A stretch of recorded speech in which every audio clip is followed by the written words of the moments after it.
Now, this may seem very simple. Buy support, sell resistances, right? Very simple idea, but you have to understand, when are you actually trying to buy supports? When are you actually trying to buy resistances? So we're going to talk about two things. We're going to talk about trend trading, right? Trend trading, and we're going to talk about counter trend trading, which is, and these two concepts are equally as important. So first, we're going to go over what's the trend, how you're trying to gauge market structure, how you're trying to gauge candles movements, and then we're going to talk about counter trends, because a lot of times what happens is, like, for example, price starts to rally and price is rallying, amazing, perfect. What traders like to do is they're like, okay, like, what, price is rallying, and I see a resistance to the left-hand side, and because of that resistance, we will reject that area, and then you take a sell. So when you take a sell, essentially what's happening is you're trying to take the opposite trade of a price that's moving up. Or if price is moving down, like we say, falling knives, if price is moving down, you're like, okay, what? I see a support.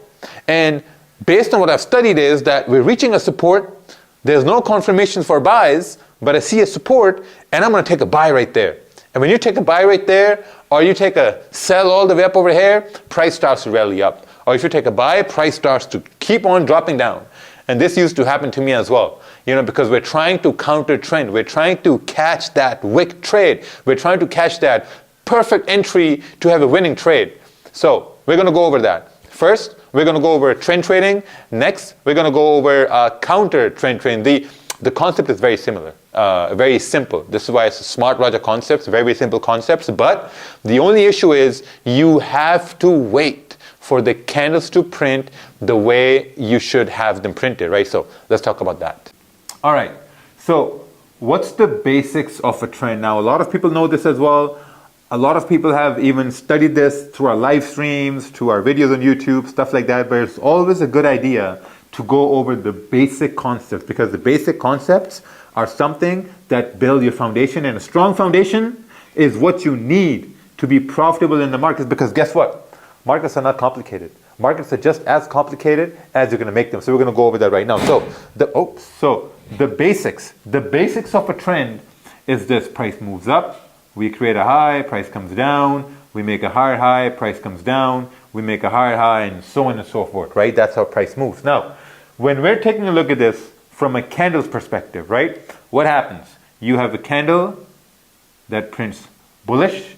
Now you want the next candle to move up. Next candle should respect the low of the previous candle right over here. So now we have a higher low and we have a higher high.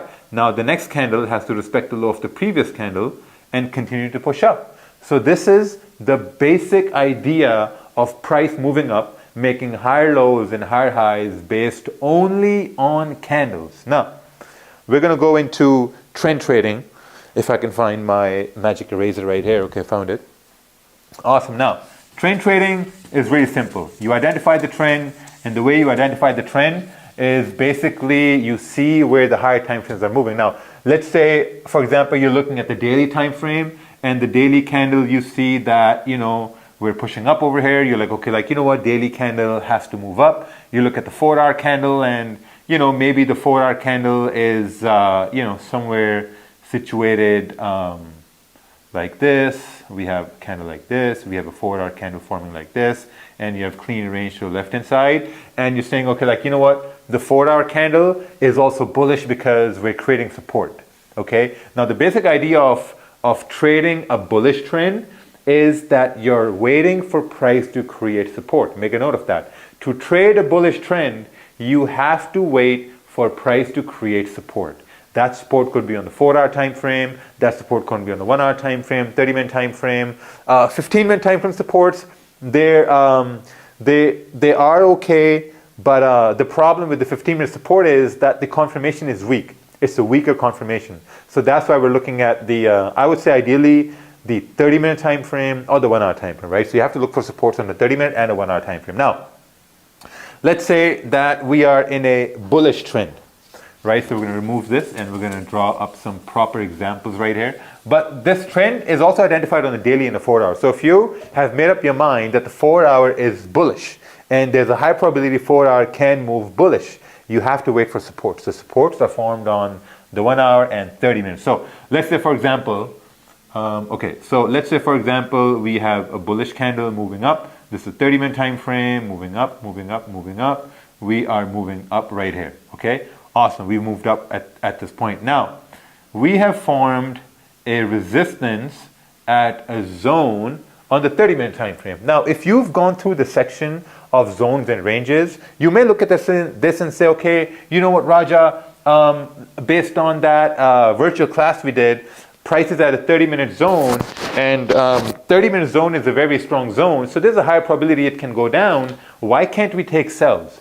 The reason why you can't take sells at this point is because, let's say you take sells at this point in a heavy bullish trend, and you have pre-London volume, London open volume, New York open, NYC, whatever that is, but the time is when there's a lot of volume, right? So let's say you take a sell. What can happen is, if you're not focused on the trend, is that the next candle can break this high right here and continue pushing up.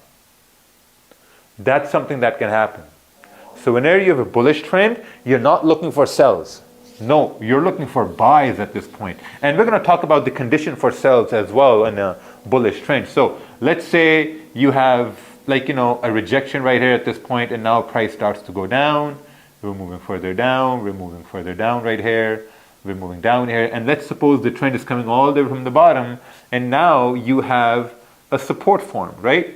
This is a support form. A support is formed when you have a bullish candle closing after a bearish candle, right? The only forms of supports you're looking at are in uptrends. Always remember this, all the time. Trend is your friend. Don't trade in consolidation unless you have a bigger range, right? And when in a trend, wait for supports form.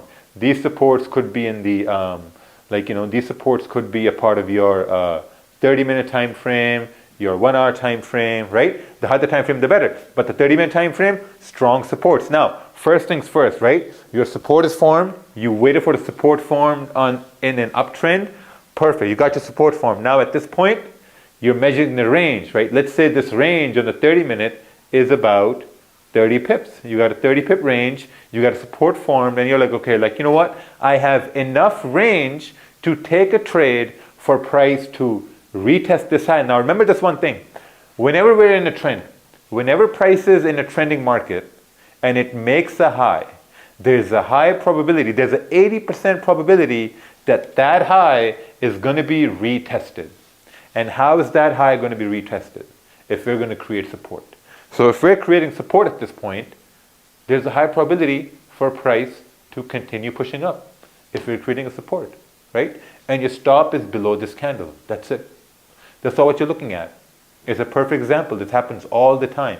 All the time it happens like, you know, clockwork when there's times of volume. So whenever you have an uptrend and you're anticipating 4-hour candles to go bullish, you're anticipating the daily candles to go bullish, you're waiting for 30-minute or 1 hour to create support and to continue pushing in the trend direction.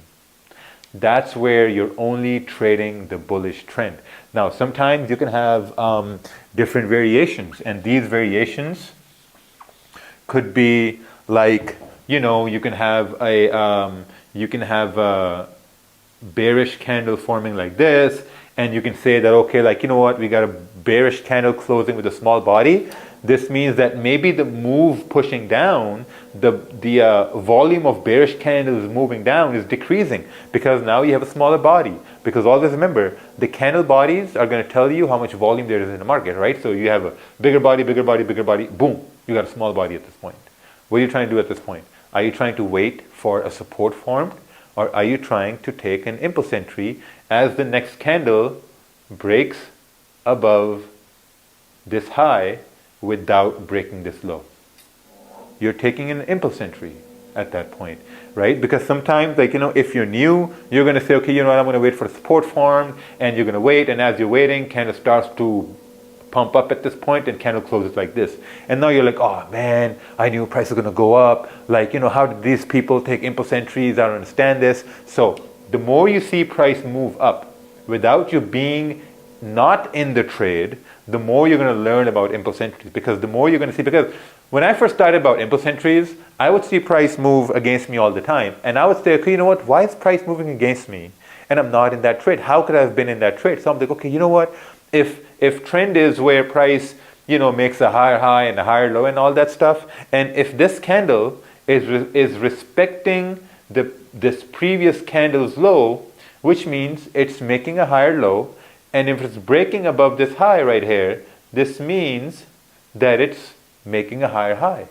So if I can take an entry as it's breaking the high and have my stop below this candle or even this candle, maybe and if a trend is up in this volume, maybe I have a higher probability of winning that trade with an impulse entry. Make sense? So that's how this whole impulse entry thing came into being, like by watching price move when you're not in that trade, right? So go over these things, right? Go over this virtual class again. Now, let's say we have created a support, right? So we're going to talk about this. So let's say we've created a support right here. Let's say we've created a support right here. Now we have a support at this point. Now, okay, let me just bring this up here a little bit